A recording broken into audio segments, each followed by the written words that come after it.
Hi friends, मैं हूँ धीरज कुमार। और एक्चुअली पिछले कुछ दिनों से मैं कई किताबें पढ़ रहा था। और मैं आचार्य रजनीश ओशो को मैं काफ़ी क्लोजली उनके वीडियोस देख रहा था, हिंदी के। तो मेरे को मैं काफ़ी मतलब ऐसा लग रहा था कि लाइफ में कुछ चीज़ें सही नहीं जा रही है। और हमेशा सोच रहा था कि यार ये हो क्या रहा है, कि जो मैं चाह रहा हूँ वो पूरा क्यों नहीं हो रहा है, पर वो पूरा क्यों नहीं हो रहा है। और उसके बाद में कई सारे विचार ऐसा सोचने के बाद, वीडियोस देखने के बाद, मुझे एक ऐसा कहानी मेरे को मेरे हाथ लगी, या फिर मेरे को जो सुनाई दी, वो मैं सुनकर काफ़ी पॉजिटिव था। और मैं वो कहानी आज आप लोगों को बताना चाहता हूँ। और मैं चाहता हूँ कि ये कहानी सुनकर देखना, शायद आप लोगों को अच्छा लगेगा, क्योंकि इस कहानी ने मेरे को बदला है, लाइफ को देखने का नजरिया। जैसे कि हम लोग कोई होली बुक पढ़ते हैं या कुछ इस तरीके की, हमारी मेंटेलिटी चेंज होती। We turn to be more, हम लोग we try to put more efforts, not like efforts तो हम वैसे भी डालते हैं, लेकिन एक अलग तरीके का एक फ्लो में आ जाते हैं लाइफ के। तो एक कहानी में पढ़ रहा था, एक्चुअली मैं वीडियो पे यूट्यूब पे देख रहा था, अच्छा ओशो की, कि एक बार एक राजा था। और राजा के घर में मालिश करने के लिए एक इंसान आता था। वो इंसान जो था वो काफी खुश रहता था, मतलब उसको कोई चिंता नहीं किसी चीज की, उसको कोई फिक्र नहीं होती थी, और एकदम मजे में अपनी जिंदगी बिताता था। तो राजा हमेशा दिखता था और समझ नहीं पाता था कि ये क्या हुआ, ये क्यों ऐसा इस तरीके से इसका बर्ताव है। और मैं इतना सब कुछ है मेरे पास, सारे शोहरत है, हर ऐशो आराम है, पर मैं इसकी तरह क्यों नहीं जी पाता हूँ, ये इतने खुलेपन से जीता है, इसका कोई तनाव नहीं होता। तो राजा की उसके वजीर से कुछ बात हुई, और वजीर ने राजा को जवाब नहीं दिया। वजीर ने राजा को जवाब नहीं दिया, उसने ये नहीं कहा कि ऐसा क्यों हो रहा है। वजीर ने कहा कि मुझे बस कुछ दिन दीजिए, मैं आपको सारी बातें समझा दूंगा, पूरा एक्सप्लेन कर दूंगा आपको कि क्या बात है। आपको जवाब भी मिल जाएगा और आपको जिंदगी का रियल जो एक मतलब होता है वो दिख कर आएगा कि ऐसे क्यों होता है। शायद आपको आपकी वजह भी पता चल जाए, समाधान हो ना हो, पर वजह वजह जरूर पता चल जाएगी कि आप इतने तनाव में क्यों। राजा ने कहा ठीक है, देखते हैं ये भी करके, देखते हैं आगे क्या होता है। तो दिन बीतते गए, एक दिन, दो दिन, चार दिन, पांच दिन। अब राजा और वजीर की कुछ बातें हो चुकी थी। क्या बातें हुई थी ये तो मैं आपको लास्ट में बताऊंगा। तो राजा को पता था कुछ बातें।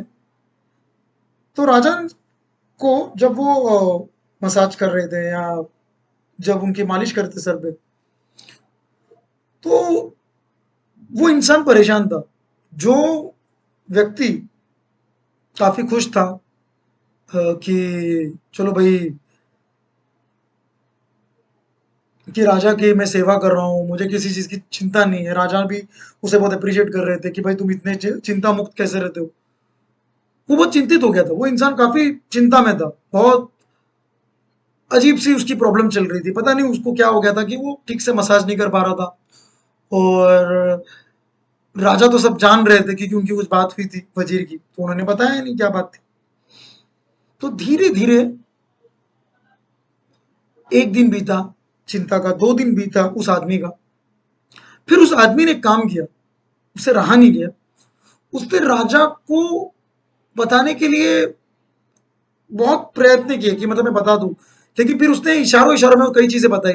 जैसे कि एकदम बिल्कुल ही काम से उसका हाथ पैर ये होने लगा, नहीं करने जैसा काम करने लगा।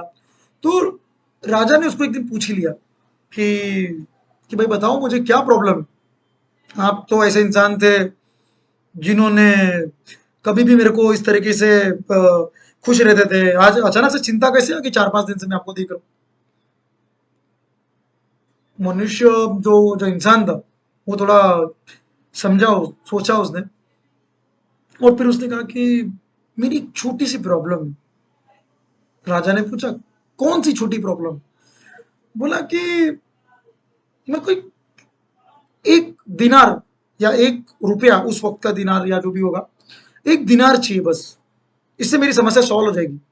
राजा ने कहा आज तक कभी तूने मुझसे पैसे भी नहीं मांगे, मैंने दिए, तूने कुछ लिए ही नहीं। खर्चा कर देता था, थोड़े बहुत दिनार से भी कम जो होता था वो खर्चा कर देता था और जाता था।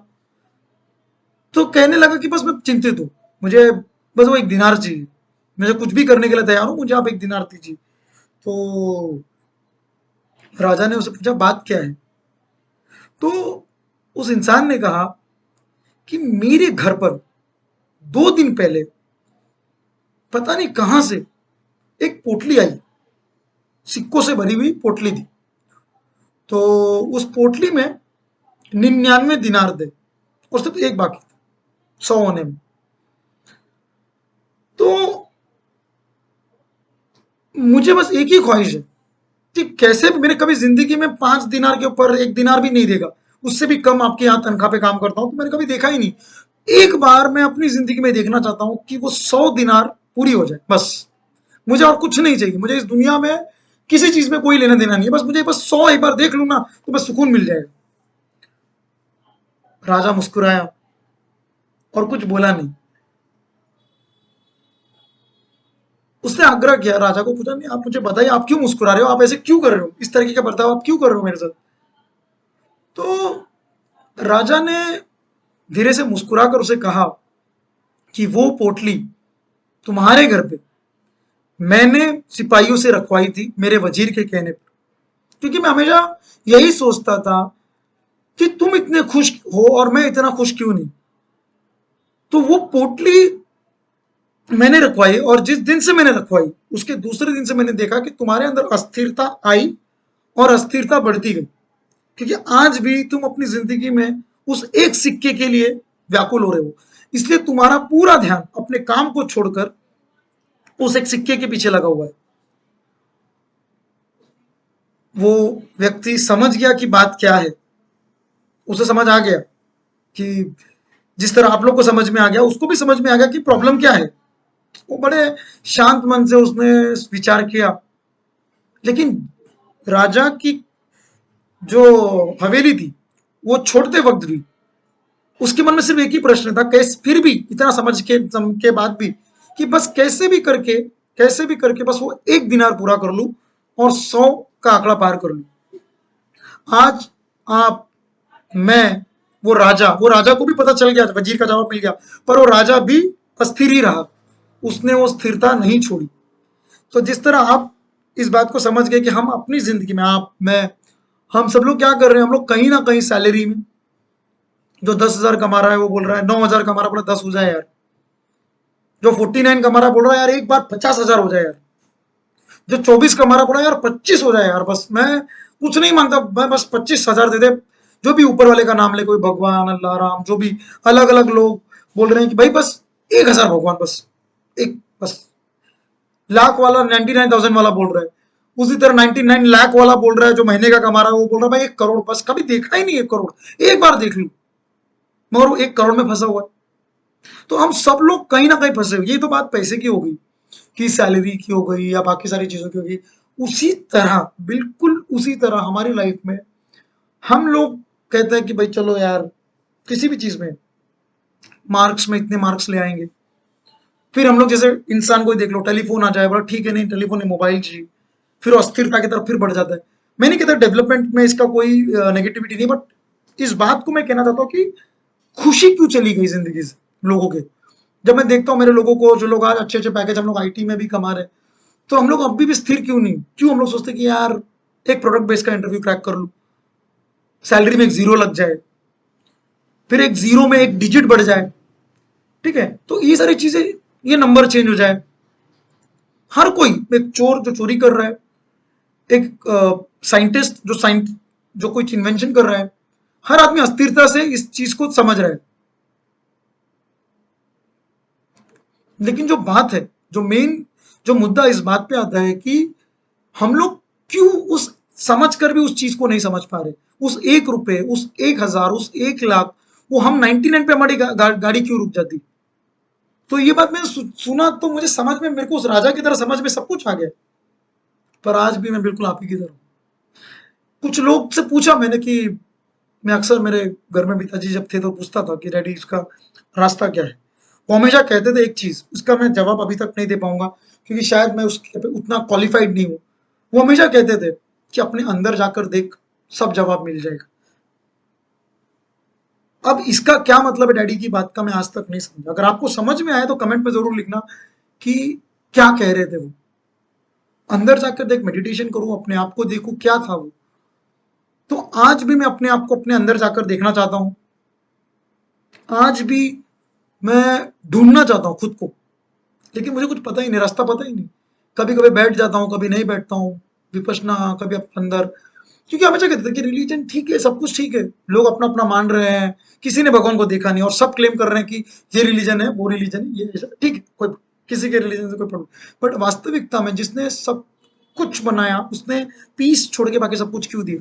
बहुत से सवाल और बहुत से जवाब है, लेकिन सारी चीजें यहाँ तक मैं इस वीडियो में मेरे ख्याल से 10 मिनट में इतना ही कवर कर पाऊंगा। और मैं आपको पूछूंगा कि आप मुझे बताइए कि वो क्या है जो मुझे उस 1 रुपए से बचा सके, वो उस 1,000 से बचा ले, वो अस्थिर मन से मुझे कोई बचा सके, क्या आपको बचा सके, हम लोगों को। कमेंट करके बताना कि कहानी कैसे लगी, और कमेंट करके ये जरूर बताना कि क्या रास्ता हो सकता। हम जानकर भी सब कुछ क्यों जान नहीं पा रहे कि वास्तविकता क्या है। तो मैं जल्दी आऊंगा एक नई कहानी के साथ, एक नई चीजों के साथ, और देखते हैं क्या होता है। अगर आपको ये वीडियो अच्छा लगा और आपको यही सवाल किसी और को पूछना है, तो या तो आप उसको ये कहानी पूछिए, क्या मेरे वीडियो के थ्रू उनको जरूर बताइए कि रास्ता क्या है, जो भी आपको बहुत बड़े ज्ञान देगा, अच्छी बातें करेगा, ये कर लो, ऐसा है, इससे समाधान हो जाएगा। उनको पूछना जरूर, क्या आपको 99 का क्वेश्चन सॉल्व हुआ है क्या। मिलते हैं नेक्स्ट वीडियो में कोई नई बात के साथ, कोई नई कहानी के साथ। बताना जरूर, ठीक है, कमेंट करके कि रास्ता क्या है। बाय।